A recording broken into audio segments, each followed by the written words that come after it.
पास पैसे भी थे और वक्त भी।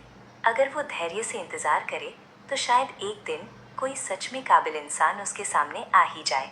ये सोचते हुए सिल्विया और बेल गली से आगे बढ़ने लगती हैं। तभी अचानक सामने से किसी आदमी की गुस्से भरी चीख सुनाई देती है, यू चीकी बास्टर्ड। सिल्विया का ध्यान तुरंत उस आवाज की तरफ चला जाता है। वो देखकर हैरान रह जाती है। कुछ आदमी मिलकर एक लड़के को बुरी तरह पीट रहे थे। उनमें से एक आदमी उस लड़के को लात मारते हुए बोलता है, चीकी बास्टर्ड। देखो इसे, इतना मार खाने के बाद भी एक आवाज तक नहीं निकाल रहा। दूसरा आदमी हंसकर बोलता है, तो इसका मतलब है मैं इसे और भी मार सकता हूँ, है ना? ये मंजर देखकर सिल्विया की आंखें फैल जाती हैं। वो हैरानी से उस लड़के को देखते हुए सिर्फ इतना सोच पाती है, क्या? ये मंजर देखकर सिल्विया का दिल बेचैन हो उठता है। उसका समझ ही नहीं आ रहा था कि आखिर इतने छोटे से बच्चे को इतनी बेरहमी से क्यों पीटा जा रहा था। वो परेशान होकर मन ही मन सोचती है, आखिर इस बच्चे को इतनी बुरी तरह क्यों मारा जा रहा है। तभी जमीन पर गिरा हुआ वो लड़का धीरे धीरे संभलता है। वो बिना कुछ कहे उठता है और चुपचाप अपने चेहरे पर लगी धूल और खून को साफ करने लगता है। लेकिन उसके खड़े होते ही एक गंजा आदमी उसके पास आता है और बिना किसी रहम के उसके चेहरे पर जोर का पंच मार देता है। फिर वो गुस्से से उस पर चिल्लाते हुए कहता है, कहाँ देख रहा है साले? लगता है मैंने तुझे अभी तक कम मारा है। ये सब देखकर भड़े एक आदमी से रहा नहीं गया। उसका मानना था कि इतनी बेरहमी गलत थी, इसलिए वो हिम्मत करके उन लोगों को रोकने की कोशिश करता है। वो जोर से चिल्लाकर कहता है, आए बस करो, इतना मत मारो उसे। लेकिन उसके बोलते ही उसके साथ खड़ा दूसरा आदमी घबरा जाता है। वो उसे तुरंत रोकता है और डरी हुई आवाज में बताता है, रुक जाओ, क्या तुम पागल हो? वो लोग ब्लैक स्कॉर्पियन के हैं। ये नाम सुनते ही उस आदमी के चेहरे का रंग उड़ जाता है। उसका मानना था कि ब्लैक स्कॉर्पियन से पंगा लेना अपनी जान खतरे में डालने जैसा था। इसी डर की वजह से वो हकलाते हुए कहता है, व्हाट? Black scorpion? एक? ये सब देखकर सिल्विया का चेहरा सख्त हो जाता है। उसका मानना था कि चाहे ब्लैक स्कॉर्पियन कोई खतरनाक गैंग हो या बैंडिट्स का ग्रुप, इस बात से कोई फर्क नहीं पड़ता। उसके सामने एक मासूम बच्चे को बेरहमी से मारा जा रहा था और वहाँ मौजूद लोग सिर्फ खड़े होकर तमाशा देख रहे थे। किसी में भी उस बच्चे की मदद करने की हिम्मत नहीं थी। ये बात सिल्विया को बिल्कुल भी पसंद नहीं आई, इसलिए वो बिना एक पल और सोचे उन लोगों की तरफ बढ़ने लगती है। बेल जैसे ही सिल्विया को आगे बढ़ते देखती है, वो बुरी तरह घबरा जाती है। वो सोचती है उसे टकराना बहुत खतरनाक हो सकता था, इसलिए वो सिल्विया को रोकने की कोशिश करते हुए कहती है, माय लेडी, कहीं आप उनके पास जाने का तो नहीं सोच रही? आप ऐसा बिल्कुल नहीं कर सकती। बेल की बात सुनकर सिल्विया खुद को शांत करने की कोशिश करती है। वो सोचती है, अगर वो मन्ना की मदद से अपने पूरे शरीर को स्ट्रेंथन कर ले तो वो उन गुंडों का सामना कर सकती है। वो काफ़ी समय से रेगुलर ट्रेनिंग कर रही थी, इसी वजह से उसे अपनी स्ट्रेंथ पर भरोसा था। वो मन ही मन खुद से कहती है, डरना मत, सबसे पहले उस बच्चे को बचाना ज़रूरी है। ये सोचकर सिल्विया सीधा उन लोगों के सामने जाकर खड़ी हो जाती है। फिर वो उन सब की तरफ सख्त नज़र से देखते हुए पूछती है, ओए, तुम लोग यहाँ आखिर कर क्या रहे हो? सिल्विया को अपने सामने देखकर उन गुंडों में से एक आदमी मजाक उड़ाते हुए हंसता है और कहता है, अब क्या है? लेकिन सिल्विया उसकी बात का जवाब देने के बजाय अपनी पॉकेट से कुछ गोल्ड कॉइन्स निकालकर जमीन पर गिरा देती है। सिक्कों की खनक सुनते ही सबका ध्यान उन पर चला जाता है। तब सिल्विया शांत लहजे में दोबारा पूछती है, मैं एक बार फिर पूछ रही हूँ, तुम लोग इस वक्त यहाँ क्या कर रहे हो? एक आदमी जोर से हंसते हुए कहता है, कितनी फनी लड़की है, दिख नहीं रहा? मैं इस अकड़ू हरामजादे को तमीज सिखा रहा हूँ। उसके बाद खत्म होते ही सिल्विया बिना कुछ कहे और कुछ गोल्ड कॉइन जमीन पर है। कितनी फनी लड़की है, दिख नहीं रहा? मैं इस अकड़ू हरामजादे को तमीज सिखा रहा हूँ। उसके बाद खत्म होते ही सिल्विया बिना कुछ कहे और कुछ गोल्ड कॉइन जमीन पर गिरा देती है। फिर वो पूछती है, तमीज सिखा रहे हो? क्यों, किस वजह से? एक आदमी चिढ़कर कहने ही वाला था, उससे तुम्हारा कोई लेना देना। लेकिन गोल्ड कॉइन्स देखते ही गंजे आदमी के चेहरे पर लालच भरी मुस्कान आ जाती है। उसका मानना था कि इतने पैसे के बदले सच बताने में कोई नुकसान नहीं था, इसलिए वो मुस्कुराते हुए कहता है, ठीक है, सिर्फ इसलिए क्योंकि मुझे इस हरामजादे का घमंडी एटीट्यूड बिल्कुल पसंद नहीं है। सड़क की जिंदगी कटर से अलग नहीं होती और मुझे नहीं पसंद कि ये अपने आप को सबसे ऊपर समझे। ये जवाब सुनकर सिल्विया को यकीन ही नहीं होता। उसका मानना था कि इतनी बेरहमी के पीछे कोई बड़ी वजह होगी, इसलिए वो डिसबिलीफ में पूछती है, क्या तुम लोग सिर्फ इसलिए इसे इतनी बुरी तरह मार रहे हो क्योंकि तुम्हें इसका एटीट्यूड पसंद नहीं आया? गंजा आदमी गुस्से से चिल्लाता है। वो अपना हाथ आगे बढ़ाकर उस पर बना स्कॉर्पियन का टैटू दिखाता है और गर्व से कहता है, बिल्कुल सही, इसने ब्लैक स्कॉर्पियन की बेइज्जती करने की हिम्मत की है और इतनी वजह ही काफी है इसकी बुरी तरह पिटाई करने के लिए। सिल्विया की नजर उस आदमी के हाथ पर बने स्कॉर्पियन टैटू पर पड़ती है। उसे लगता है ये टैटू कितना टैकी है, आखिर लोग इन बदमाशों से इतना डरते क्यों हैं? तभी गंजा आदमी सिल्विया के पास आकर लालच भरी मुस्कान के साथ बोलता है, वैसे तुम्हारे पास काफी पैसा है, अगर अपना सारा पैसा मुझे दे दो तो मैं तुम्हें आराम से जाने दूंगा। फिर वो सिल्विया को ऊपर से नीचे तक देखते हुए कहता है, नहीं तुम्हारा चेहरा तो बहुत खूबसूरत है, क्यों ना पहले थोड़ा मजे कर लिए जाए। लेकिन सिल्विया बिल्कुल शांत रहती है। उसका मानना था कि उसकी घटिया बातें सुनना भी बेकार था। वो ठंडी आवाज में बोलती है, मुझे इतनी घिन आ रही है कि मैं तुम्हारी बातें और सुन भी नहीं सकती। ये कहकर वो बिना एक पल गवाए उस पर मैजिक से अटैक कर देती है। अगले ही पल गंजा आदमी सीधा जमीन पर जा गिरता है और गिरते ही उसका एक दांत भी टूटकर बाहर आ जाता है। ये देखकर दूसरा आदमी घबराकर जोर से चिल्लाता है, लीडर। वहीं खड़ा लड़का भी हैरानी से सिल्विया को देखने लगता है। सिल्विया आराम से उनकी तरफ बढ़ते हुए बोलती है, मुझे हिंसा बिल्कुल पसंद नहीं है, लेकिन मार खाने से बेहतर है कि सामने वाले को ही मार दिया जाए। तभी एक और गुंडा गुस्से में उस पर हमला करते हुए चिल्लाता है, डरो मत, आखिर सामने सिर्फ एक औरत ही तो है। लेकिन सिल्विया बिल्कुल भी घबराती नहीं। वो उन सबको डराते हुए बोलती है, तुम लोगों को सच में लगता है कि मैं यहाँ अकेली आई हूँ? तुमने पहले ही देख लिया था ना कि मेरे पास एक दो नहीं बहुत सारे गोल्ड कॉइन्स हैं। इतना पैसा लेकर घूमने वाला इंसान क्या तुम्हें कोई आम आदमी लगता है? मुझे लगता है अब तुम लोगों को यहाँ की सिचुएशन समझ लेनी चाहिए। बस मेरे एक इशारे की देर है, मेरे गार्ड्स तुरंत यहाँ आ जाएंगे और तुम सबकी गर्दन उड़ा देंगे। ये सब बोलते हुए सिल्विया मन ही मन सोचती है, फंस जाओ बेवकूफ़ों। हैरानी की बात ये थी कि वो लोग उसकी बात पर सच में यकीन कर लेते हैं। एक गुंडा गुस्से और घबराहट में चिल्लाता है, तुम हमें बेवकूफ़ बना रही हो क्या? लेकिन तभी दूसरा आदमी अचानक दीवार की तरफ देखकर घबरा जाता है और जोर से बोलता है, हे उधर देखो। सबकी नज़र दीवार के पीछे जाती है, जहाँ कोई उन्हें बेहद डरावनी नज़रों से घूर रहा था। लेकिन असल में वो कोई खतरनाक गार्ड नहीं था, बस बेल थी जो उन्हें गुस्से भरी नजरों से घूरे जा रही थी। सिल्विया की बात सुनते ही उन सबकी हवा निकल जाती है। वो डर के मारे कांपते हुए चिल्लाने लगते हैं, एक ये तो सच में सीरियस है। फिर वो तुरंत हाथ जोड़कर माफी मांगते हुए बोलते हैं, मेरी गलती थी, प्लीज हमें माफ कर दो। सिल्विया उन्हें ठंडी और सख्त नजरों से देखते हुए पूछती है, क्या तुम्हें वाकई लगता है कि तुमसे गलती हुई थी? एक आदमी घबराहट में जल्दी जल्दी बोलता है, हाँ मैं दिल से कह रहा हूँ, मुझसे बहुत बड़ी बेवकूफ़ी हो गई थी। अब मैं अपनी गलती पर पछताना चाहता हूँ और उसे सुधारना चाहता हूँ। सिल्विया बिना अपना एक्सप्रेशन बदले सिर्फ एक शब्द बोलती है, तो फिर झुक जाओ। उसकी आवाज़ में इतनी सख्ती थी कि सबके सब बिना एक पल गवाए तुरंत घुटनों के बल झुक जाते हैं। वो घबराहट में बोलते हैं, जी बिल्कुल। ये नज़ारा देखकर वो लड़का भी हैरान रह जाता है। सिल्विया हल्की सी मुस्कान के साथ बोलती है, तो अब तुम लोग ऐसा दोबारा नहीं करोगे, है ना? सब एक साथ जल्दी से जवाब देते हैं, बिल्कुल नहीं करेंगे। लेकिन सिल्विया उन्हें घूरते हुए दोबारा पूछती है, आखिर क्या नहीं करोगे? सब पैनिक में एक दूसरे का चेहरा देखने लगते हैं। उनमें से एक हकलाते हुए बोलता है, वो हम। तब सिल्विया उनकी बात काट कर बोलती है, मैं पूछ रही हूँ, क्या तुम अब भी बेकसूर लोगों को मारते रहोगे? ये सुनते ही एक गुंडा पसीने से तर हो जाता है और घबराकर बोलता है, नहीं बिल्कुल नहीं, हम दोबारा कभी किसी बेकसूर इंसान को परेशान नहीं करेंगे। ये जवाब सुनकर सिल्विया खुशी से ताली बजाती है और बोलती है, वेरी गुड, मैं तुम्हारी बात पर भरोसा कर लेती हूँ। अब जाओ और उस बच्चे से माफी मांगो। लेकिन एक आदमी थोड़ी तेज आवाज में बोल पड़ता है, लेकिन वो बदमाश। उसकी बात पूरी होने से पहले ही सिल्विया उंगली चटकाती है और गुस्से भरी नजरों से उसे देखते हुए बोलती है, बदमाश? लगता है तुम मेरी बात ध्यान से सुन ही नहीं रहे थे और अब तक सिचुएशन समझ नहीं पाए। मैंने सुना है जो जानवर बात नहीं मानते उन्हें समझाने के लिए पिटाई करनी पड़ती है।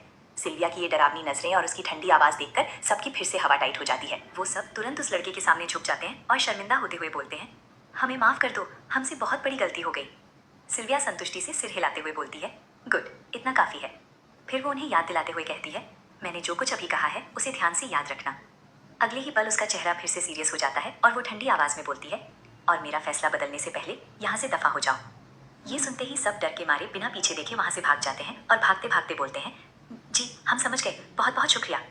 उनके जाते ही सिल्विया गहरी सांस लेकर बोलती है, हाँ कितने बेवकूफ़ थे। फिर वो उस लड़के की तरफ मुड़कर फिक्र भरी आवाज़ में पूछती है, बच्चे तुम ठीक हो ना, हिम्मत रखो। लेकिन उसकी बात पूरी होने से पहले ही लड़का उसका हाथ झटक देता है और धीरे से बोलता है, मैं ठीक हूँ, इसलिए मेरी चिंता मत कीजिए। सिल्विया उसे हैरानी से देखते हुए कहती है, क्या? मुझे तो बिल्कुल नहीं लगता कि तुम ठीक हो। जब वो उसके चेहरे को ध्यान से देखती है तो एक पल के लिए उसकी नज़र उसी पर टिक जाती है। उसे लगता है, ये कितना हैंडसम है। चेहरे पर इतने निशान और मिट्टी होने के बाद भी इसकी खूबसूरती छुप नहीं रही। ये तो सच में एक बहुत ही खूबसूरत लड़का है। लेकिन अगले ही पल उसके मन में एक और ख्याल आता है, पर ये इतना जाना पहचाना क्यों लग रहा है? कहीं इसका सिल्विया से कोई रिश्ता तो नहीं था? ये सोचते हुए वो उससे पूछती है, शायद क्या हम पहले कभी मिले हैं? लड़का तुरंत उलझन भरे चेहरे के साथ बोल पड़ता है, क्या? ये कैसी बकवास बात कर रही हो? तभी बेल गुस्से से चिल्लाते हुए बोलती है, तुम्हारी हिम्मत कैसे हुई लेडी से इस तरह बदतमीजी से बात करने की? बेल का रिएक्शन देखकर सिल्विया समझ जाती है कि ये लड़का सिल्विया को जानता ही नहीं था, लेकिन फिर भी उसका चेहरा उसे बहुत फेमिलियर लग रहा था। वो मन ही मन सोचती है, ये कौन है? नाम बस जुबान पर आने ही वाला है। अचानक उसके दिमाग में कुछ क्लिक होता है। उसकी आंखें हैरानी से फैल जाती हैं। रुको, और अगले ही पल वो जोर से बोल पड़ती है, थी तब हमें उस लड़के की असली पहचान के बारे में बताया जाता है। उसका नाम थीव हिडल्टन था। वो क्राउन प्रिंस का पर्सनल एस्कॉर्ट और इंपीरियल नाइट्स का सबसे यंग नाइट था। सिर्फ 18 साल की उम्र में उसने हॉर्स बैक राइडिंग कॉम्पिटिशन जीतकर इंपीरियल नाइट्स को ज्वाइन किया था। और हैरानी की बात यह थी कि केवल 1 साल के अंदर ही वो नाइट्स का सेकंड इन कमांड यानी कैप्टन ऑफ द नाइट्स बन गया। उसकी इतनी तेज तरक्की देखकर हर कोई हैरान रह गया था। लोग उसके बारे में बात करते, आखिर कोई इंसान इतनी जल्दी इतना पावरफुल कैसे बन सकता है? कोई तलवार चलाने में इतना माहिर कैसे हो सकता है? एक मिनट, कहीं ये इंसान है भी या नहीं? उसका मानना था कि हाई सोसाइटी में किसी भी मशहूर इंसान का पास्ट छुपा रहना लगभग नामुमकिन होता है। लोग उसकी जिंदगी का हर छोटा बड़ा राज जानने की कोशिश करते हैं। और एक इतना हैंडसम और टैलेंटेड नाइट जिसे सब जीनियस कहते थे, उसके बारे में क्यूरियोसिटी होना तो लाजमी था। लेकिन हैरानी की बात यह थी कि लोगों ने उसका पास्ट जानने की बहुत कोशिश की, फिर भी उसके बारे में कुछ भी पता नहीं चल सका। इसी वजह से उसके बारे में तरह तरह की अजीब अफवाहें फैलने लगी। कुछ लोगों का कहना था ये इंपीरियल फैमिली का सीक्रेटली बनाया हुआ कोई मॉन्स्टर है, जबकि कुछ लोग बोलते थे नहीं, मैंने सुना है ये तो एक अनाथ था जो सड़कों पर घूमकर खाना मांगता था। लेकिन ज्यादातर लोग पहली वाली बात पर ही यकीन करते थे। उनका मानना था इतने शाही चेहरे वाला लड़का सड़कों पर भीख मांगता फिरेगा, ऐसी बकवास बात मत करो। लेकिन सच्चाई तो बिल्कुल उलट थी। वो अफवाह सच थी। ये बात याद आते ही सिल्विया शॉक में एक कदम पीछे हट जाती है, लेकिन अगले ही पल उसका चेहरा चमक उठता है। उसे अचानक याद आता है कि जिस सड़क पर थेव भटक रहा था वो पॉट्रोम ही था। सिल्विया हल्की सी हंस पड़ती है। वहीं थेव उसे अजीब नजरों से देख रहा था। उसे समझ ही नहीं आ रहा कि अचानक इस लड़की को हुआ क्या है। उसके चेहरे पर साफ लिखा था, इसे अचानक क्या हो गया। सिल्विया के चेहरे पर खुशी साफ दिख रही थी। वो मन ही मन सोचती है, मुझे यकीन ही नहीं हो रहा, मैं तो सिर्फ शॉपिंग करने निकली थी और यहाँ मुझे फ्यूचर का एक जीनियस नाइट मिल गया। उसके दिमाग में जैसे अचानक एक आइडिया चमक उठता है। वो अपनी हंसी दबाते हुए सोचती है, अभी थोड़ी देर पहले ही तो मैं एक एस्कॉर्ट की जरूरत के बारे में सोच रही थी और देखते ही देखते मुझे इतना बड़ा टैलेंट मिल गया। और सबसे बड़ी बात, ये अभी एक अनपॉलिश्ड जेमस्टोन की तरह है। मेरी किस्मत इतनी अच्छी कैसे हो सकती है? थेव उसकी तरफ गुस्से से देखते हुए बोलता है, तुम्हें हुआ क्या है और तुम मेरा नाम कैसे जानती हो? वो अपनी यादों में खोई सोचती है। फ्यूचर में थीव मुश्किल से कुछ खाता था, फिर भी एक ही साल में 8 सेंटीमीटर तक लंबा हो गया था। उस वक्त उसके ग्रोइंग पेन्स भी काफी बुरे थे। थीव का सब रग टूट चुका था। वो जोर से चिल्लाता है, हे, क्या तुम मुझे पूरी तरह इग्नोर कर रही हो? लेकिन सिल्विया का ध्यान अब भी उसी पर था। वो उसे देखकर मन ही मन मुस्कुराती है, अरे ये तो बिल्कुल उस बिल्ली की तरह है जो बिना गुस्सा किए अपना मुंह ही नहीं खोलती। फिर अचानक उसके दिमाग में एक और ख्याल आता है, एक मिनट, ध्यान से देखूं तो ये सच में एक क्यूट सी कैट जैसा ही लगता है ना? सिल्विया उसे ध्यान से देखते हुए मन ही मन सोचती है, ये तो और भी ज्यादा बिल्ली जैसा लगता है, शायद इसकी खूबसूरत सुनहरी आंखों की वजह से। और अभी तो इसका शरीर भी इतना पतला और नाजुक है कि इसे कैट कहना बिल्कुल भी अजीब नहीं लगेगा। ये सोचकर वो धीरे से हंस पड़ती है। थीव तुरंत झुंझलाकर बोलता है, तो तुम अचानक हंस क्यों रही हो? पहले ये बताओ कि तुम्हारा इरादा क्या है? लेकिन सिल्विया उसकी बात का सीधा जवाब देने के बजाय सिर्फ एक शब्द बोलती है, कैट। ये सुनते ही थीव एकदम कंफ्यूज हो जाता है। तब सिल्विया उसे समझाते हुए बोलती है, तुम बिल्कुल उस बिल्ली जैसे दिखते हो जिसे मैं पहले पालती थी। मेरी उस कैट का नाम भी थीव था। फिर वो जैसे अनजान बनते हुए पूछती है, एक मिनट, कहीं तुम्हारा नाम भी थीव तो नहीं? थीव हैरानी से पहले खुद की तरफ देखता है, फिर हकलाते हुए बोलता है, हाँ हाँ, मेरा नाम थीव ही है, लेकिन तुम कहना क्या चाहती हो? मैं एक बिल्ली जैसा दिखता हूँ? उसका कंफ्यूज रिएक्शन देखकर सिल्विया का दिल खुशी से भर जाता है। वो मन ही मन सोचती है, आह, ये इतना क्यूट कैसे हो सकता है? उसे फ्यूचर का थीव याद आता है। उसका मानना था कि फ्यूचर में थीव हिडल्टन हमेशा उसे ठंडी और सख्त नजरों से देखता था। वो मुस्कुराते हुए सोचती है, सच में अभी के इस छोटे से किटन और फ्यूचर के उस सीरियस नाइट में जमीन आसमान का फर्क है। यकीन ही नहीं होता कि फ्यूचर का वही जीनियस नाइट अभी इतना क्यूट लग रहा है। आखिरकार सिल्विया अपना फैसला कर लेती है और मुस्कुराते हुए बोलती है, ठीक है, मैंने डिसाइड कर लिया। ये सुनते ही थीव थोड़ा घबराकर पीछे हट जाता है। तब सिल्विया सीधा उससे पूछती है, क्या तुम मेरे साथ चलना चाहोगे? थीव तुरंत अपनी तरफ उंगली करके हैरानी से बोलता है, एक मिनट, तुम अभी मेरा किडनैप करने की कोशिश तो नहीं कर रही? सिल्विया अजीब सी मुस्कान के साथ बोलती है, किडनैपिंग तब होती है जब किसी को उसकी मर्जी के बिना ले जाया जाए। मैं तो पहले तुम्हारी परमिशन मांग रही हूँ, इसलिए ये किडनैपिंग नहीं है। थीव उसकी बात सुनकर जोर से चिल्लाता है, तो फिर आखिर तुम करना क्या चाहती हो? सिल्विया बिना घबराए सीधा जवाब देती है, मैं तुम्हें हायर करना चाहती हूँ। ये सुनते ही थीव की आंखें हैरानी से फैल जाती हैं। वो हकलाते हुए बोलता है, क्या कहा तुमने? तब सिल्विया अपना इंट्रोडक्शन देते हुए बोलती है, वैसे लगता है मैंने अब तक अपना परिचय ही नहीं दिया। मेरा नाम सिल्विया एटलांटे है और मैं ड्यूक एटलांटे की सबसे बड़ी बेटी हूँ।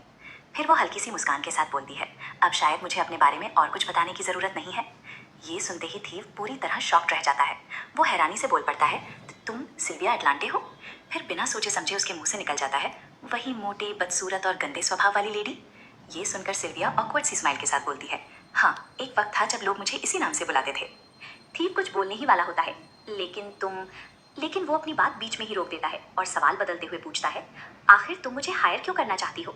सिल्विया मुस्कुराते हुए बोलती है, मैंने पहले ही बताया था, तुम बिल्कुल मेरी उस कैट जैसे दिखते हो जिसे मैं पालती थी। बस इसी बात ने मेरी क्यूरियोसिटी बढ़ा दी। लेकिन मन ही मन उसका असली ख्याल कुछ और था। और ये छोटा सा किटन ही फ्यूचर में एक लाजवाब और जीनियस नाइट बनने वाला है। थीव ये जवाब सुनकर और भी ज्यादा हैरान हो जाता है और जोर से चिल्लाता है, बस इतनी सी वजह, सिर्फ इसी रीजन से? सिल्विया कंधे उचकाते हुए बोली, रीजन इतना इंपॉर्टेंट क्यों है? वैसे भी तुम्हारे लिए तो ये अच्छी बात ही है ना? ड्यूक के घर काम करोगे तो रेगुलर सैलरी मिलेगी, हर दिन पेट भरकर खाना मिलेगा और एक साफ गर्म कमरे में आराम से सो भी पाओगे। ये बहुत बड़ी अपॉर्चुनिटी है। सिल्विया की बातें सुनकर थीव कुछ देर के लिए सोच में पड़ गया। वो सही कह रही है। एक नोबल फैमिली के यहाँ काम करने का मतलब इतनी कठिन मेहनत नहीं होगी, और जो कुछ वो ऑफर कर रही है वो मेरी उम्मीद से भी ज्यादा है।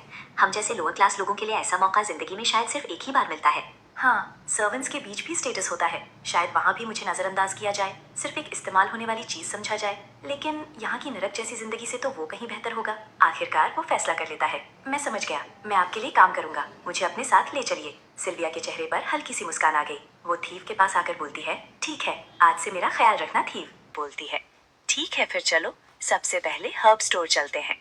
वैसे भी हम यहाँ असल में इसी काम के लिए आए थे। थीव थोड़ा कंफ्यूज होकर पूछता है, हर्ब स्टोर? सिल्विया आगे बढ़ते हुए कहती है, हाँ बिल्कुल, मेरे पीछे आओ। चलते चलते वो धीरे से मुड़कर थीव को देखती है और मन ही मन सोचती है, बेचारा, अभी कुछ देर पहले ही इतनी बुरी तरह पिटा गया था, फिर भी एक बार भी दर्द की शिकायत नहीं कर रहा। बस थोड़ी देर और सब्र कर लो थीव, घर पहुंचते ही सबसे पहले तुम्हारे सारे जख्मों का इलाज करूंगी। लेकिन तभी उसे अचानक एहसास होता है और वो मन ही मन घबरा जाती है।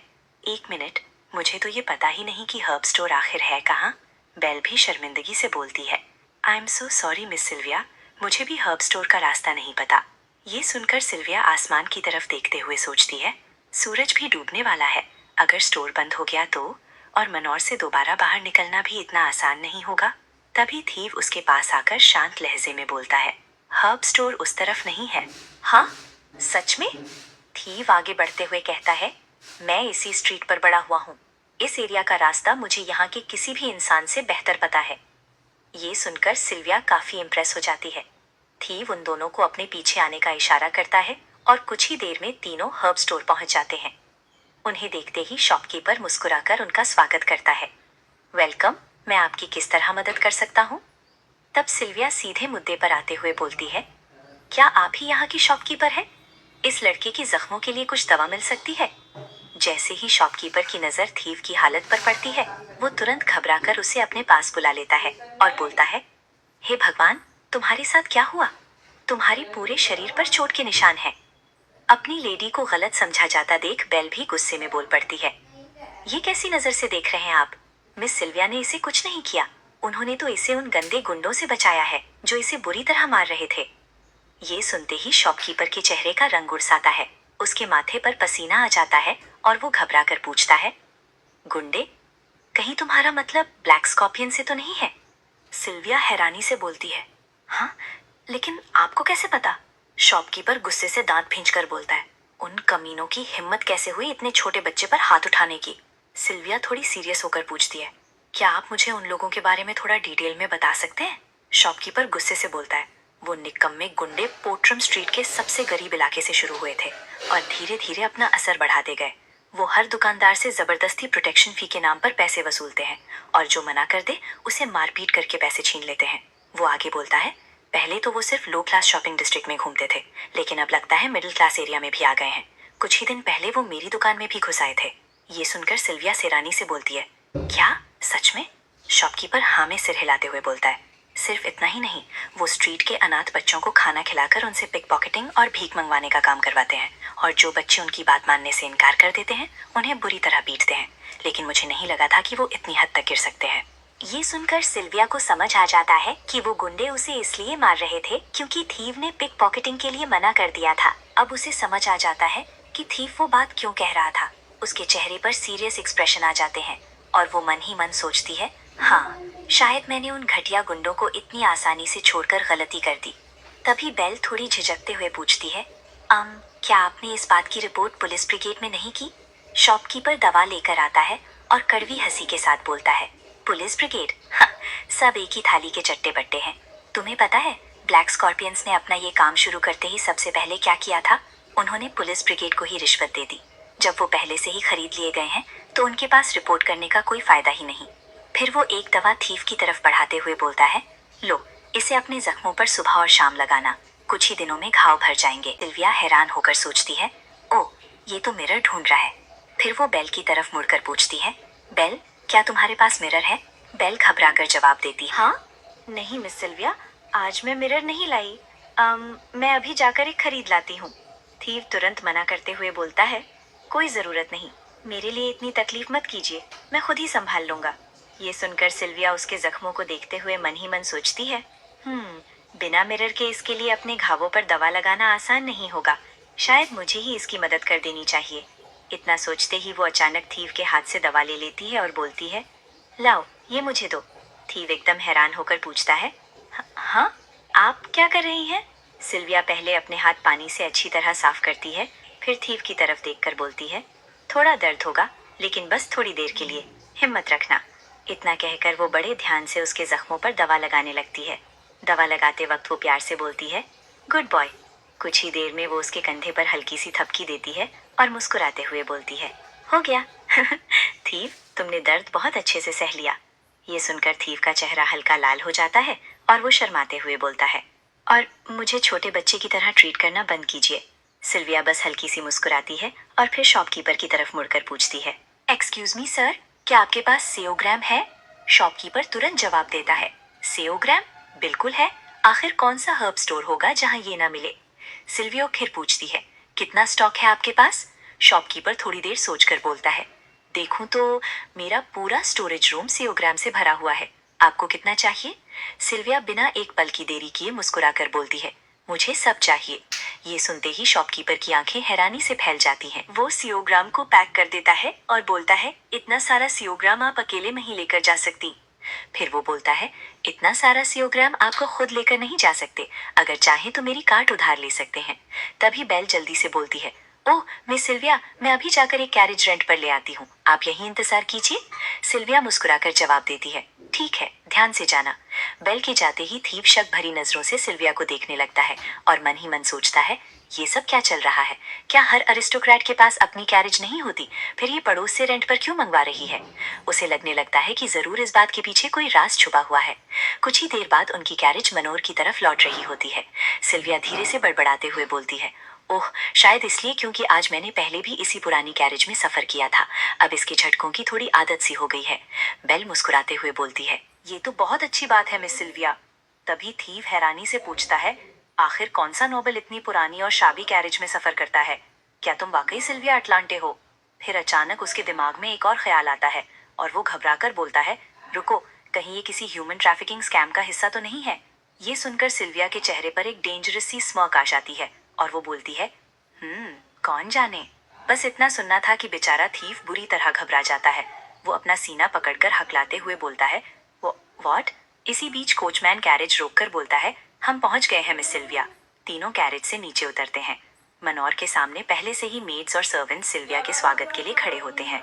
सब एक साथ अदब से झुककर बोलते हैं, वेलकम मिस सिल्विया। ये सब देखकर थीव शर्मिंदगी से बोलता है, लगता है तुम वाकई सिल्विया अटलांटे ही हो। सिल्विया उसकी तरफ सीरियस एक्सप्रेशन के साथ देखकर बोलती है, तुम अभी भी इसी बात पर अटके हुए हो? क्या तुम्हें सच में लगा था कि मैं झूठ बोल रही थी? थीव हल्का सा शर्माते हुए धीरे से बोलता है, बस थोड़ा सा। उसके बाद तीनों कैसल के अंदर चले जाते हैं। जैसे ही थीव अंदर कदम रखता है, महल की शानो शौकत देखकर उसकी आंखें हैरानी से फैल जाती हैं। वो अपने मुंह पर हाथ रखकर धीरे से बड़बड़ाता है, मैंने आज तक इतना शानदार घर नहीं देखा। जहाँ देखो सब कुछ चमक रहा है, मेरी आंखें ही छुंधिया रही हैं। उसे ऐसे देखकर सिल्विया हल्की सी गिगल करती है और मन ही मन सोचती है, हे भगवान, ये कितना क्यूट है। बिल्कुल ऐसा ही एक्सप्रेशन मेरा था जब मैं पहली बार वेस्ट विंग में आई थी। सोचते सोचते एक पूरा महीना कब निकल गया पता ही नहीं चला, और अब तो ये जगह भी मुझे अपने घर जैसी लगने लगी है। फिर वो थीव से मुस्कुराकर बोलती है, सबसे पहले नहा लोगे? मैं अभी तुम्हारे लिए बाथ वाटर तैयार करवा देती हूँ, साफ होकर आना, फिर आराम से बात करेंगे। लेकिन उसी वक्त थीव के पेट से जोर की गड़गड़ाहट की आवाज आती है। ये सुनते ही उसका चेहरा शर्म से लाल हो जाता है। सिल्विया हंस पड़ती है और उसके कंधे पर हल्की सी थपकी देते हुए बोलती है, अरे इसमें शर्माने की क्या बात है, कोई बात नहीं, लगता है तुम्हें बहुत जोर की भूख लगी है, चलो पहले खाना खा लेते हैं। फिर वो मन ही मन मुस्कुराते हुए सोचती है, आज इसे इतना खिलाऊंगी कि पेट बिल्कुल भर जाए। आखिर बढ़ते हुए बच्चों को अच्छा खाना बहुत जरूरी होता है। और फिर अपने ही ख्यालों पर मुस्कुराते हुए सोचती है, मैं इस छोटे से किटी, मेरा मतलब थीव को इतना अच्छा खिलाऊंगी कि ये देखते ही देखते लंबा और मजबूत हो जाए। डाइनिंग टेबल पर बैठा होता है। उसके सामने तरह तरह के शाही डिशेस से भरी पूरी टेबल सजी हुई होती है। इतना सारा लाजवाब खाना देखकर उसकी आंखें और मुंह दोनों ही शौक से खुले के खुले रह जाते हैं। ऐसी डिशेस उसने अपनी जिंदगी में कभी देखी तक नहीं थी। उसे अपनी आंखों पर यकीन ही नहीं होता। वो खुद को हल्का सा पिंच करता है और तब जाकर उसे एहसास होता है कि ये कोई सपना नहीं बल्कि सच है। वो धीरे से सामने रखे मीट के एक पीस को छूते हुए धीमी आवाज में कहता है, ये सपना नहीं है, मैं सच में एक लग्जूरियस मैंशन में हूँ और मेरे सामने ऐसा खाना रखा है जो मैंने अपनी जिंदगी में कभी देखा तक नहीं। इतने में उसके जहन में उसके पुराने दिनों की कड़वी यादें उभरने लगती हैं। उसे याद आता है कि कैसे भरी स्नोफॉल के बीच वो कचरे में पड़ा बचा कुचा खाना खाकर जिंदा रहता था।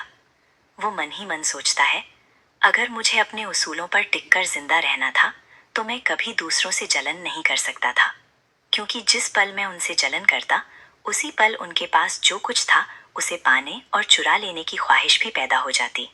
मैंने कभी सोचा भी नहीं था कि इस तरह का खाना मेरी आंखों के सामने होगा और आज मैं इसे खाने जा रहा हूँ, वो भी एटलांटी एस्टेट में। सामने सजे उस शानदार खाने को देखते हुए तीव गहरी सोच में डूब जाता है। उसके दिमाग में सिल्विया अटलांटे का नाम घूमने लगता है। वो सोचता है, सिल्विया अटलांटे, उसका और उसके परिवार का नाम पूरे शहर में मशहूर है। मैं भी उनके बारे में अच्छी तरह जानता था। हाई सोसाइटी की सबसे ऊंची जगह पर ड्यूक अटलांटे खड़े हैं, एक ऐसे सख्त और आयरन विल्ड इंसान जिन्होंने हमेशा अपने परिवार को फ्लॉलेस ग्रेस के साथ लीड किया है। और डचेस अटलांटे समय तक पब्लिक की नजरों से दूर एक विला में रहकर अपनी सेहत संभालने के बाद भी खूबसूरत डचेस अटलांटे को लोग आज भी उतनी ही मोहब्बत करते हैं। वो आगे सोचता है, परिवार के बड़े बेटे डैनियल अटलांटे सेंट्रल एकेडमी में टॉप करके एंटर हुए और टॉप करके ही ग्रेजुएट भी हुए। वो ग्रेट मैजिशियन एलाम के सबसे ब्रिलियंट डिसाइपल माने जाते हैं। और दूसरे बेटे सेड्रिक अटलांटे अपने पिता की तरह एक बेमिसाल स्वॉर्ड्समैन हैं। उन्हें देखकर ही समझ आ जाता है कि वो असली अटलांटे ब्लड लाइन से हैं। अपनी माँ की खूबसूरती और नरम दिल स्वभाव पाने वाली दूसरी बेटी आइलीन अटलांटे बचपन से ही इतनी दयालु थी कि लोग उसे एंजल और सेंट तक बुलाने लगे। फिर उसके दिमाग में सिल्विया का नाम आता है और फिर पहली बेटी सिल्विया अटलांटे, बाकी सबसे बिल्कुल अलग। लोग कहते हैं उसके चेहरे पर हमेशा उदासी रहती है, जो उसकी बुरी पर्सनालिटी को दिखाती है। ऊपर से वो मोटी थी, इसलिए हाई सोसाइटी उसका मजाक उड़ाकर उसे अगली डकलिंग तक बुलाती थी। थीव चुपचाप सामने रखे खाने को देखता रहता है और सोचता है, अटलांटे परिवार एक ऐसी जन्नत में रहता था जिसका सपना भी मैं कभी नहीं देख सकता था। और मैं तो इस दुनिया की सबसे नीचे वाली सीढ़ी पर जी रहा था। इतना सोचते ही उसके जहन में वो कड़वी यादें फिर से ताज़ा हो जाती हैं। उसे उन लोगों के चेहरे याद आने लगते हैं जो उसे देखते ही घिन से मुंह बना लेते थे। ए, मेरे शॉप के आसपास मत घूमा कर, तेरे जैसे गंदे भिखारी को देखकर कस्टमर्स भाग जाते हैं, निकल यहाँ से। थीव के जहन में एक के बाद एक पुरानी यादें उभरने लगती हैं। उसे लोगों की नफरत भरी आवाजें याद आती हैं। उन लोगों की नफरत भरी आवाजें याद आती हैं। उफ, ये सुबह से सड़कों पर घूम रहा है। हमारे पास तुझे देने के लिए कुछ नहीं है, इसलिए यहाँ से दफा हो जा और चोरी करने का सोचना भी मत। वो मन ही मन सोचता है, 3 दिन तक भूखा रहने और बेहोश होने की हालत में पहुंचने के बाद भी मैंने कभी किसी की चीज नहीं चुराई, चाहे मुझे सड़क पर फेंका हुआ बचा कुचा खाना ही क्यों ना खाना पड़ा हो। लेकिन उन सब लोगों के बीच एक इंसान ऐसी थी जिसने कभी उसके साथ जानवर जैसा बर्ताव नहीं किया था, आयरीन अटलांटे। जब उसने पहली बार थीव को देखा था, उसके चेहरे पर घिन नहीं बल्कि एक प्यारी सी मुस्कान थी। थीव सोचता है, मैं आइलीन अटलांटे से सिर्फ एक बार मिला था, जब वो वॉलंटियर वर्क के लिए टाउन आई थी। लोग बिल्कुल सही कहते थे, वो वाकई एक सेंट थी। लेकिन मैंने ये भी सुना था कि सिल्विया हमेशा आइलीन को परेशान करती थी और हर तरह के बुरे काम करती रहती थी। मैं सोच भी नहीं सकता था कि जो लड़की इतनी दयालु इंसान को सताती हो वो कितनी बुरी होगी। फिर उसने उन गुंडों से मुझे बचाने के लिए अपनी जान जोखिम में क्यों डाली? एक बिना पैसे के अनाथ लड़के को सड़क से अपने साथ क्यों ले आई? और जिस तरह वो मुझे इतनी नरम और गर्मजोशी भरी नजरों से देख रही थी, एक पल के लिए तो वो किसी एंजल जैसी लगी।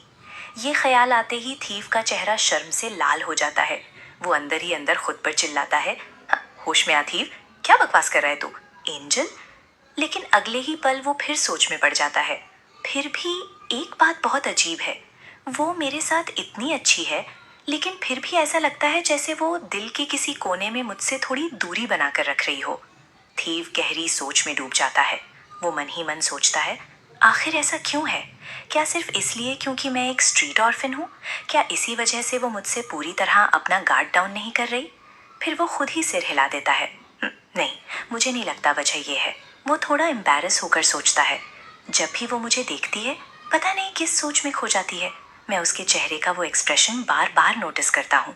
जबकि सिल्विया तो ये सोच रही थी कि थीव कैसे प्रेजेंट वाले थीव को इतना अच्छा रेस करे कि वो फ्यूचर का लेजेंडरी थीव बन सके। फिर सोचता है, और सबसे अजीब बात, उसने मुझे अपने साथ रखने की वजह क्या बताई? सिर्फ इसलिए क्योंकि मैं उसकी बिल्ली जैसा दिखता हूँ। अगर वो कहती कि मैं हैंडसम हूँ या मेहनती लगता हूँ तो समझ भी आता, लेकिन एक कैट? लेकिन अगले ही पल उसके दिल में एक और ख्याल आता है।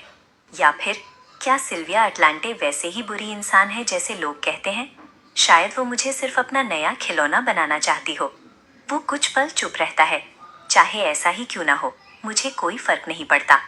जब मैं सड़क पर पिट रहा था और बाकी सब लोग नजरें चुराकर निकल गए थे, तब सिर्फ सिल्विया ही थी जो मेरी मदद के लिए आगे बढ़ी। मैं गरीब था, गंदा था, फिर भी उसने मेरी तरफ अपना हाथ बढ़ाया। वो अपनी जख्मों को याद करता है और उसकी आंखों में नमी आ जाती है। उसने मेरे घावों पर इतनी एहतियात से दवा लगाई जैसे मैं उसके लिए कोई बहुत कीमती इंसान हूँ।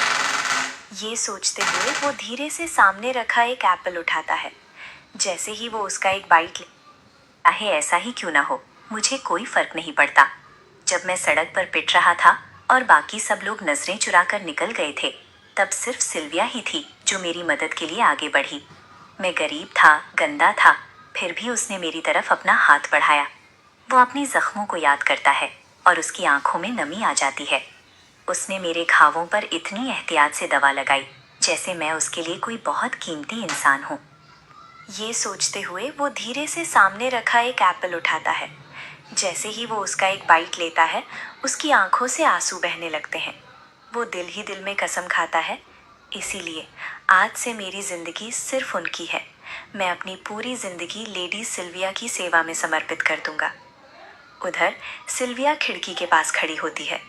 वो हल्की सी मुस्कान के साथ बेल की तरफ मुड़कर पूछती है, बेल, थीव खाना अच्छे से खा रहा है ना? बेल अचानक बोल पड़ती है, बहुत ज्यादा मिस सिल्विया। पता नहीं वो कितने दिनों से भूखा था, लेकिन अब तक 10 प्लेट्स खत्म कर चुका है। अगर ऐसे ही चलता रहा तो पूरी मनौर का खाना ही खत्म कर देगा। ये सुनकर सिल्विया के चेहरे पर एक संतुष्ट मुस्कान आ जाती है। वो मन ही मन सोचती है, गुड, अगर उसे फ्यूचर में 2 मीटर लंबा बनना है तो उसे बहुत सारे न्यूट्रिएंट्स की ज़रूरत पड़ेगी। और जब उसकी ट्रेनिंग शुरू होगी तब अपनी कमज़ोर बॉडी को स्ट्रॉन्ग बनाने के लिए वो इससे भी ज़्यादा खाएगा। उसे पेट भरकर खाना होगा और जल्दी से बड़ा भी होना होगा। फिर वो बेल की तरफ देखकर कहती है, उसे जितना खाना हो उतना खाने देना, और हाँ, उसे डांटना मत, समझी? बेल हल्का सा झुककर जवाब देती है, जी मिस सिल्विया। बेल के जाने के बाद सिल्विया फिर सोच में डूब जाती है। मुझे यकीन है बेल को बिल्कुल अंदाज़ा नहीं है कि मैं उसके लिए इतना सब क्यों कर रही हूँ। आखिर कौन सोच सकता था कि ये बिखरे हुए कपड़ों में घूमता स्ट्रीट ऑफन सिर्फ 5 नहीं 2 साल के अंदर पूरे एम्पायर में मशहूर एक लेजेंडरी नाइट बन जाएगा। उसके चेहरे पर एक बड़ी सी स्माइल आ जाती है। ऐसा लग रहा है जैसे मेरे हाथ में लॉटरी का वो टिकट हो जिसकी ग्रैंड प्राइज जीतना पहले से ही तय हो। कितना एक्साइटिंग है। मुझे बिल्कुल अंदाज़ा नहीं था कि फ्यूचर की नॉलेज इतनी ज़्यादा काम आ सकती है। आज बाहर जाते वक्त थोड़ी मुश्किलें ज़रूर आईं, लेकिन मज़ा भी उतना ही आया। इसी बीच वहाँ वेंट खड़ा होता है और एक आदमी उसके कान के पास आकर धीरे से कुछ फुसफुसाता है। बात सुनते ही वेंट की नज़र धीरे से ऊपर उठती है और सीधा सिल्विया पर जाकर टिक जाती है। धीरे से अंगड़ाई लेते हुए बेड से उठती है और मन ही मन सोचती है, गॉश, आज मैं हमेशा से ज़्यादा रिफ्रेश्ड फील कर रही हूँ। क्या ये इसलिए है क्योंकि कल इतना कुछ हुआ था? इतने दिनों से इस मनौर में बस वही सेम रूटीन चल रहा था, लेकिन कल टाउन में जाकर इतनी सारी नई चीजें एक्सपीरियंस करने का अलग ही मजा आया। वो स्ट्रेच करते हुए सोचती है। ऑल राइट देन, सबसे पहले गेस्ट रूम में जाकर थीफ को चेक करती हूँ। उसके बाद पूरा दिन सियोग्राम तैयार करने में लगाऊंगी। ये सोचकर वो बेल की रस्सी खींचती है। कुछ ही पल बाद दरवाजा खुलता है और बेल मुस्कुराते हुए अंदर आती है। वो अदब से झुककर कहती है, good morning miss Sylvia. Sylvia भी हल्की सी स्माइल के साथ जवाब देती है, गुड मॉर्निंग बेल। थीफ क्या कर रहा है? क्या वो अभी भी सो रहा है? बेल ये सुनते ही थोड़ा ऑकवर्ड होकर कहती है, वो लड़का? वो तो सुबह से ही हॉलवे में खड़ा है। सर्वेंट्स ने उसे कई बार इशारों में समझाया कि वो रास्ते में खड़ा है, लेकिन वो अपनी जगह से जरा भी नहीं हिला। ये सुनते ही सिल्विया की आंखें हैरानी से बड़ी हो जाती हैं।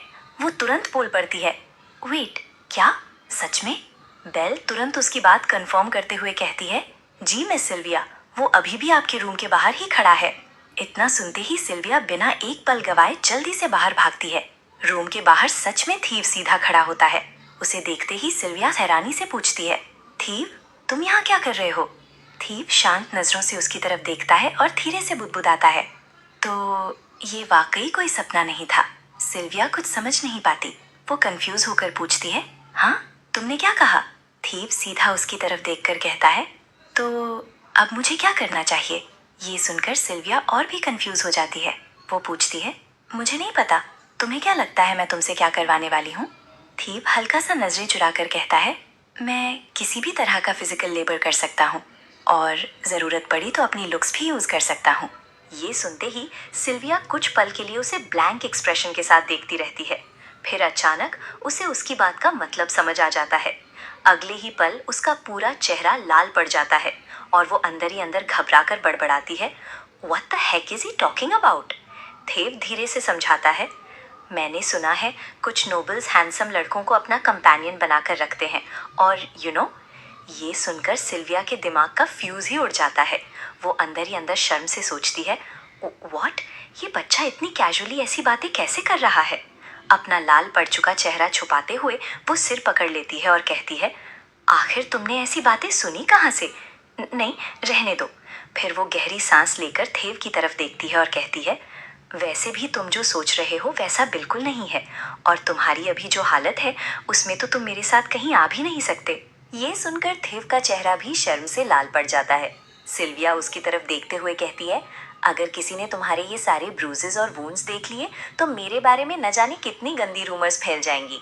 वैसे ही लोगों को अजीब लगेगा कि मैं तुम जैसे एक स्ट्रीट बॉय को अपने साथ मनोर ले आई। फिर वो पूछती है, वैसे कल हर्ब स्टोर से जो सैल्व लाए थे, क्या तुमने आज सुबह इसे लगाया? थिव धीरे से सिर झुका लेता है और हल्की सी आवाज में बताता है कि उसने अभी तक मेडिसिन नहीं लगाई। ये सुनते ही सिल्विया उसे घूर कर देखती है। अगले ही पल वो बिना कुछ और कहे उसका हाथ पकड़ लेती है और उसे साथ ले जाने लगती है। थिव हैरानी से पूछता है, हाँ, क्यों? सिल्विया सीधा जवाब देती है, क्यों का क्या मतलब? तुम्हारे वुंड्स का ट्रीटमेंट करना है। कुछ देर बाद दोनों थिव के रूम में होते हैं। सिल्विया बहुत ध्यान से उसके घावों पर मेडिसिन लगाते हुए कहती है, अब से एक भी स्पॉट मिस मत करना। सैल्व अच्छे से हर वुंड पर लगाना, समझे? उधर थीव का ध्यान कहीं और ही होता है। वो रूम को देखते हुए मन ही मन सोचता है, इतनी ऊंची और खूबसूरत सीलिंग, इतना बड़ा और लग्जूरियस फर्नीचर, ये सब देखकर लगता है जैसे इन चीज़ों को छूने का भी मुझे कोई हक नहीं है। वो कल रात की बात याद करता है। आज सुबह जब मेरी आंख खुली तब भी मुझे यकीन नहीं हो रहा था कि मुझे वाकई यहाँ लाया गया है। मैं इतना नर्वस और डरा हुआ था कि मुझे लग रहा था शायद ब्लैक स्कॉर्पियन से पिटने और बेहोश होने के बाद ये सब सिर्फ एक हेल्यूसिनेशन हो। थीव सिल्विया की तरफ देखता है और सोचता है, इसी डर की वजह से मैं सुबह सुबह सिल्विया की रूम के बाहर चला गया था और तब मुझे यकीन हो गया ये सब सच है, ये कोई सपना नहीं था। सिल्विया धीरे से थीव के वुंड्स पर मेडिसिन लगाते हुए पूछती है, डज इट हर्ट? थीव शांति से जवाब देता है, नॉट टू मच। ये सुनकर सिल्विया स्माइल करते हुए कहती है, तुम्हें ये सैल्व रोज 2 बार लगानी होगी, तभी तुम्हारे वुंड्स जल्दी हील होंगे और जब तुम ठीक हो जाओगे तब मैं तुम्हें बताऊंगी कि तुम्हें क्या काम करना है। थीव उसकी तरफ हैरानी भरी नजरों से देखता रहता है और अंदर ही अंदर सोचता है, आखिर ये लड़की मुझसे चाहती क्या है? सिल्विया उसकी गेज नोटिस करती है और पूछती है, ऐसे क्या देख रहे हो? मेरे फेस पर कुछ लगा है क्या? थीव तुरंत अपना फेस दूसरी तरफ घुमाते हुए बस इतना बोलता है, नहीं। सिल्विया हल्की सी हंसी के साथ कहती है, फिर क्या बात है, तुम मुझे सेल्फ कॉन्शियस फील करवा रहे हो। बात बदलने के लिए थीव धीरे से बोलता है, मैं बस सोच रहा था कि ब्रेकफास्ट कब मिलेगा। ये सुनकर सिल्विया हंस पड़ती है और कहती है, ब्रेकफास्ट? तुम तो अपना काफ़ी अच्छा ख्याल रखते हो, मुझे ये बात तुम्हारी पसंद आई। टेंशन मत लो, मैंने कल ही शेफ से बात कर ली थी। तभी डोर पर नॉक होता है। सिल्विया उस तरफ देखकर बोलती है, कौन है, अंदर आ जाओ। दरवाजा खुलता है और वेंट अंदर आकर अदब से ग्रीट करते हुए बोलता है, काफी टाइम हो गया मिस सिल्विया, आप कैसी हैं? वेंट को देखते ही सिल्विया की आंखें हैरानी से खुल जाती हैं और वो बोल पड़ती हैं, वेंट, गॉश, कितना टाइम हो गया। वहीं दूसरी तरफ थीव चुपचाप वेंट को देखता है और राहत की सांस लेते हुए अंदर ही अंदर सोचता है, फ्यू, मैं तो डर ही गया था, मुझे लगा था ड्यूक अटलांटे आ गए। वेंट एक तीखी सी नजर थीव पर डालते हुए अंदर सांस लेते हुए अंदर ही अंदर सोचता है, फ्यू, मैं तो डर ही गया था, मुझे लगा था ड्यूक अटलांटे आ गए। वेंट एक तीखी सी नजर थीव पर डालते हुए अंदर ही अंदर सोचता है, क्या ये वही लड़का है जिसे मिस सिल्विया कल एस्टेट लेकर आई थी? कल से सब इसी बात का हल्ला मचा रहे हैं कि मिस सिल्विया चुपके से एस्टेट से बाहर गई और एक हैंडसम कॉमनर लड़के को अपने साथ ले आई, लेकिन देखकर तो नहीं लगता कि उनका कोई गलत इरादा है। ऊपर से सुना है उन्होंने इसे कुछ ठग से भी बचाया था। फिर वेंट सिल्विया की तरफ देखते हुए बताता है, मास्टर ने कहा है कि जैसे ही आप उठ जाएं, आप उनके ऑफिस में आ जाएं मिस। ये सुनकर सिल्विया अपना जबड़ा भींच लेती है। वो एक गहरी सांस लेकर बोलती है, ऑल राइट। फिर वो थीव की तरफ मुड़कर कहती है, लगता है अब तुम्हें बाकी के वुंड्स खुद ही ट्रीट करने पड़ेंगे, और हाँ, सैल्व रोज 2 बार लगाना मत भूलना, ओके? इतना कहकर वो बोलती है, चलो वेंट। वेंट अदब से जवाब देता है, यस मिस सिल्विया, और रूम से बाहर निकलने से पहले वो एक बार फिर थीव पर अपनी तीखी नजर डालता है। फिर देखते हैं सिल्विया ड्यूक के ऑफिस में खड़ी थी। रूम का माहौल काफी शांत था और ड्यूक और सिल्विया दोनों के चेहरे सख्त नजर आ रहे थे। सिल्विया अंदर ही अंदर सोचती है, जब से मैं सिल्विया बनी हूँ तब से ये दूसरी बार है जब मैं इनसे मिल रही हूँ। वाव, सब कुछ बिल्कुल पहले जैसा ही है। पिछली बार जब मैं यहाँ आई थी तब जैसा था आज भी एक भी चीज नहीं बदली। ये सोचते ही उसके चेहरे पर एक ऑकवर्ड सी स्मर्क आ जाती है। वैसे भी ऑफिस में बुलाया इन्होंने है और अब खुद ही मुझे खड़ा रखकर वेट करवा रहे हैं, कितना इरिटेटिंग है, पक्का ये जानबूझकर कर रहे हैं। तभी सिल्विया शांति से बोलती है, मुझे पनिश करने के लिए इतनी दूर बुलाने की जरूरत नहीं थी। ये सुनकर ड्यूक टेबल पर जोर से हाथ मारते हुए बोलते हैं, मैंने तुम्हें वेस्ट हाउस से बाहर ना निकलने का ऑर्डर दिया था, लेकिन मुझे पता चला है कि तुमने मेरी बात नहीं मानी। सिल्विया बस कंधे उचकाते हुए हल्की सी स्मर्क के साथ बोलती है, ओ उस बात की, लेकिन आपने ही तो कहा था कि आइलीन का आर्म पूरी तरह हील होने तक मुझे कन्फाइनमेंट में रहना है, और मैंने खुद देखा है अब उसका आर्म बिल्कुल ठीक है। ड्यूक बिना कुछ कहे ठंडी नजरों से सिल्विया को देखते रहते हैं। एक पल के लिए सिल्विया के चेहरे पर पसीने की बूंदें आ जाती हैं और वो अंदर ही अंदर सोचती है, फिर से वही ठंडी नजर। अगर असली सिल्विया इन नजरों का सामना कर रही होती तो शायद डर के मारे कांप उठती, लेकिन मैं नहीं।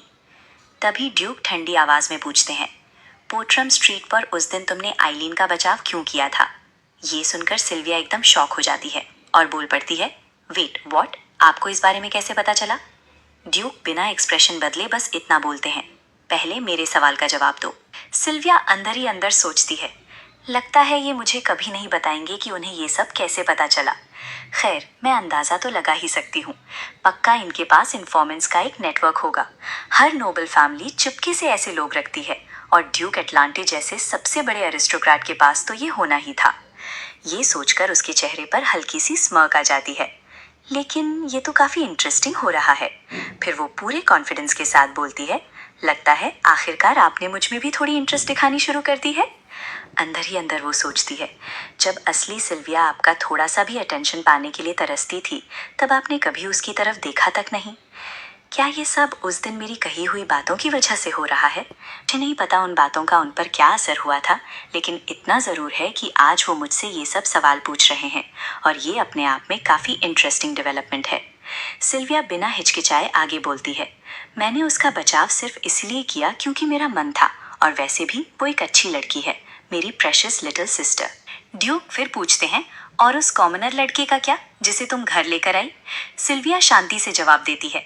मैं स्ट्रीट से जा रही थी, तब मैंने देखा कि कुछ थग्स उसे बुरी तरह मार रहे थे। वो इंजर्ड था, इसीलिए मैं उसे वहाँ छोड़ नहीं सकती थी। बस इसी वजह से उसे यहाँ ले आई। वैसे भी इतनी बड़ी मैंशन में एक छोटे से लड़के के रहने भर की जगह तो आराम से है। फिर सिल्विया कुछ पल रुक कर बोलती है, वैसे मुझे भी आपसे एक बात पूछनी है। अब जब एलियन का आर्म पूरी तरह ठीक हो चुका है, तो क्या इसका मतलब मेरा कन्फाइनमेंट भी खत्म हो गया? ड्यूक कुछ देर चुप रहने के बाद बोलते हैं, हाँ, लेकिन अगर तुमने दोबारा कोई प्रॉब्लम खड़ी की। ड्यूक की बात पूरी होने से पहले ही सिल्विया पूरी डिटर्मिनेशन के साथ बोल पड़ती है, मैं नहीं करूँगी। पहले की तरह ना मैं किसी को हरास करूँगी और ना ही कोई ट्रबल क्रिएट करूँगी। फिर वो उनकी आंखों में देखते हुए आगे कहती है, लेकिन बदले में मैं भी चाहती हूँ कि आप हर छोटी बात पर मुझ पर नज़र ना रखें और बार बार मुझे यहाँ ना बुलाएं। हर वक्त किसी की नज़र में रहना काफ़ी अनप्लेजेंट फील होता है। क्या आपने कभी इस बारे में सोचा है? ड्यूक एक पल के लिए फ्लिंच करते हैं। सिल्विया फिर शांति से बोलती है, अगर आपको और कुछ नहीं कहना तो क्या मैं जा सकती हूँ? ड्यूक बिना कुछ कहे परमिशन दे देते हैं। हाँ, तुम जा सकती हो। सिल्विया के ऑफिस से निकलते ही ड्यूक टेबल पर उंगलियों से धीरे धीरे टैप करने लगते हैं और अंदर ही अंदर सोचते हैं, ये वाकई बदल गई है। पिछले 1 महीने से ये ज़रूरत से ज़्यादा ही शांत थी। इसने किसी सर्वेंट पर हाथ तक नहीं उठाया, दिन रात खाना खाना भी छोड़ दिया और इसकी अपीयरेंस भी पूरी तरह बदल चुकी है। इतने कम वक्त में इतना सब कुछ अचानक कैसे बदल गया? उनका चेहरा और भी सीरियस हो जाता है। कितनी अजीब बात है, लेकिन हर बदलाव के पीछे कोई ना कोई वजह जरूर होती है। इस ट्रांसफॉर्मेशन के पीछे भी कोई रीजन होगा। तभी वो तेज आवाज में वेंट को बुलाते हैं। वेंट अदब से रूम में आकर झुकता है और पूछता है, क्या ऑर्डर है मास्टर? ड्यूक जो विंडो की तरफ मुंह करके खड़े थे, धीरे से अपना सिर घुमाते हैं और बोलते हैं, इस बार और थरली इन्वेस्टिगेशन करो। पता लगाओ कि पिछले महीने सिल्विया के साथ आखिर हुआ क्या था और इतने कम वक्त में वो इतनी अलग इंसान कैसे बन गई। वेंट हल्का सा झुककर जवाब देता है, यस मास्टर। ड्यूक फिर एक पल रुक कर बोलते हैं, और सिल्विया को वापस मेन हाउस में शिफ्ट कर दो।